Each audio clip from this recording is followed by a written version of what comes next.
Salut les copains. Cette vidéo a pour but de faire un point sur la monétisation de ma chaîne par rapport à la lutte contre le cancer et la FAQ que j'ai annoncée il y a 1 an et demi. Ça va pas intéresser tout le monde, ceux qui n'ont pas envie de la regarder, regardez-la pas. Ceux qui s'intéressent un peu au suivi de ma chaîne et à ce que ça va devenir et à tout ça, regardez-la, ça peut être intéressant pour vous.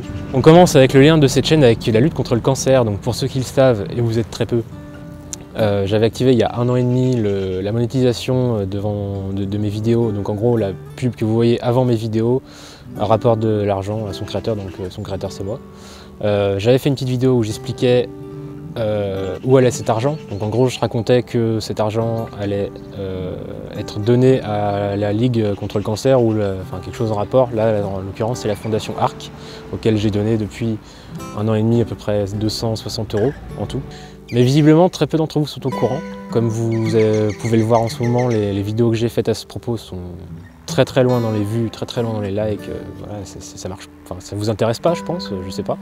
C'est pour ça aussi que j'ai arrêté de vous tenir au courant sur Facebook. J'avais dit que je mettrais à chaque fois que je faisais un don le montant et la date et tout ça, mais j'ai arrêté de le faire parce que visiblement ça intéressait personne. Donc voilà, ça intéressait personne, donc je ne l'ai pas dit, mais je vous le dis maintenant. En tout, on a donné 260 € à la lutte contre le cancer, donc la fondation ARC qui s'occupe de la recherche contre le cancer. La Ligue contre le cancer, c'est plutôt le côté soutien aux familles et aux malades. Je préférais moi m'axer plutôt sur la recherche de la maladie. Et je ne sais pas si vous vous rappelez, donc en juin-juillet de l'année dernière, il y avait le concours motospot.fr. Concours où il y avait un chèque de 10 000 € à gagner et un voyage en Écosse à gagner, que Marty a gagné d'ailleurs.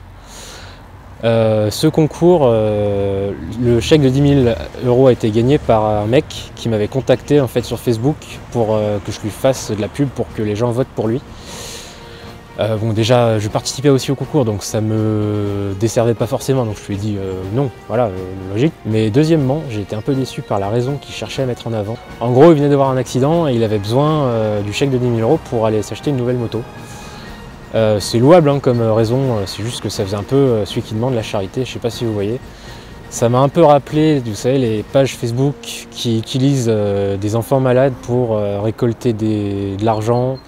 J'arrive pas trop à adhérer à ce genre de démarche en fait, parce que je trouve que ceux qui ont vraiment besoin d'aide, c'est ceux qui vont rien demander à personne et qui restent dans leur coin à essayer de se démerder tout seul. Ceux qui demandent souvent, ils sont pas les plus à plaindre. Mais j'arrivais de me cracher en moto 2 fois en 50cc, 2 fois en 125, et il m'est pas venu à l'idée de demander de l'argent à mes potes ou sur une page comme ça ou sur un concours pour m'acheter une nouvelle moto en fait. Ça m'est même pas traversé l'esprit. Bref, donc c'est à ce moment-là que j'ai commencé à m'en remettre en question en fait. Je me suis demandé si ce que je faisais avec ma chaîne et le cancer, ça revenait pas un petit peu aussi à demander de la charité. Donc c'est pour ça que je prends cette décision aujourd'hui en fait. J'ai pas envie que vous regardiez mes vidéos pour rapporter 3 centimes à la lutte contre le cancer. Ça limite même, faites un don vous-même si vous voulez faire un geste pour le cancer, ça sera beaucoup mieux.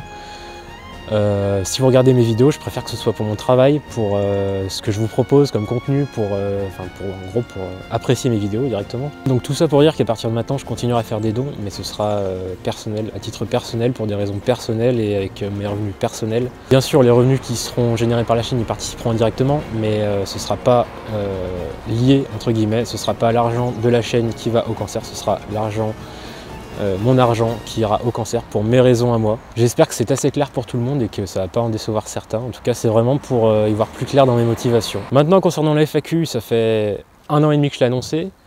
Ça fait 6 mois que je l'ai tourné et je l'ai toujours pas monté en fait. Et je me suis rendu compte que depuis 1 an et demi que je l'ai annoncé et depuis 6 mois que je l'ai tourné, il y avait beaucoup de choses qui avaient changé. J'avais changé d'avis sur certaines questions. D'autres, certaines blagues étaient plus d'actualité, du coup tout a changé et je me suis rendu compte que ça ne servait plus à rien de la faire, premièrement. Et je vais plus jamais te faire de FAQ, je pense, parce qu'en fait, ça m'a permis de me rendre compte en même temps que si je sors une FAQ, que j'arrive à la monter miraculeusement en moins d'1 mois, admettons, et qu'après elle soit en ligne.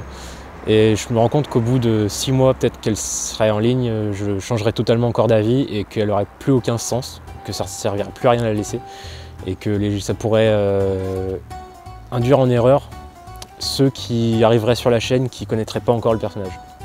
Je vais quand même répondre à quelques questions intéressantes de l'époque, qui sont encore d'actualité, qui sont encore intéressantes, qui le seront toujours je pense. Pourquoi avoir commencé YouTube? Donc cette question fera l'objet d'une vidéo bien à elle, parce que j'ai beaucoup de choses à raconter là-dessus. Si vous voulez tout savoir, j'ai retrouvé des vidéos de l'époque où j'étais en 50. En 2006-2007, en fait, je me filmais avec mon appareil photo compact, je le mettais autour du cou avec un lacet. Je dérushais ça chez moi, je les mettais en ligne sur une chaîne Dailymotion, précurseur du motovlog quoi.